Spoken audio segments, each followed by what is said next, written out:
මල්ලේ ඔය අත්තනන් ටිකක් දිරලා තියෙන පරිස්සමෙන්. අනේ මේ කට වහගෙන ඉන්නවද? මට ඕන දේ මම කරන්නේ. ඔයා පාඩුවේ ඉන්නකෝ.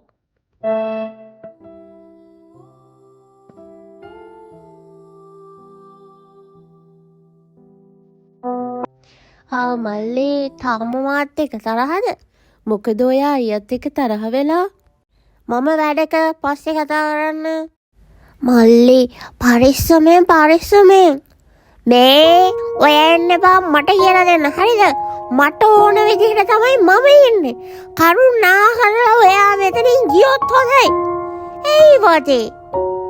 කිරි කෝපයකට හුණ වැටිලා හුණ දිය වෙලා මගේ මෝඩකමට ඒක බීලා මාවලඩ වෙලා ලා ඒ ගමන දැන් මේගොල්ලෝවත් එක්කගෙන ඇවිල්ලා ඔයා මොකද්ද දැන් මයින් බලාපොරොත්තු වෙන්නේ? හේ කියන දේ තේරෙන්නේ නැද්ද? මං ආන්නේ එච්චරයි ඔයගොල්ලන්ගෙන්. මට මගේ පාඩුවේ ඉන්න දෙනවලා. තව ටිකකින් කොහොමද එයා බිමට වැටෙනවා. ඔන්න බලන්නකො ඉතින් මොනවා කරන්නද කියන දේ ආන්නේ නෑනේ.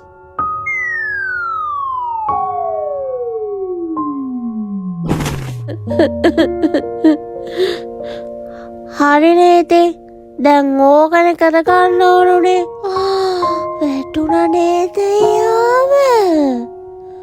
ඔව් ඉතින් මොනවා කරන්නද කියන දේ ඇහුවේ නෑනේ. ඒකනේ මේ ඔක්කොම චංගේ එයාව හොස්පිටල් ගෙනියන්නයි හදන්නේ. ඔය එන්නේ නැත්ද? මම එයාට මුල ඉඳලම කිව්වනේ. එයා මම කියපු දේ පොඩ්ඩක්වත් ඇහුවේ නැහැ. දැන් ඉතින් එයා කරපු දේවල් වලට එයා පොඩ්ඩක් කොහොම ඉන්න ඕනි. කියන දේ අහන්න නැති එක උඩින් ගියත් එකයි බිමින් ගියත් එකයි. ඒක නිසා ඔහොම පොඩ්ඩක් ඉන්න දෙන්න. දැන්වත් එතකොට දෙයක් තේරුම් ගන්නීනේ. නැත්තම් කවදාවත් එයාව තේරුම් ගන්නෙ නෑ. තේරුණාද? අයියෝ හොඳටම රිදෙනවා අප්පා. අම්මේ මාර විදිහට රිදෙනවානේ. ඒක තමයි කියන්නේ. අයියා කියපු දේ ඇහුවනම් ඔයාට අද ඔහොම දෙයක් වෙන්නේ නෑනේ. ඔයාගේ තියෙන පඬිතකමනේ.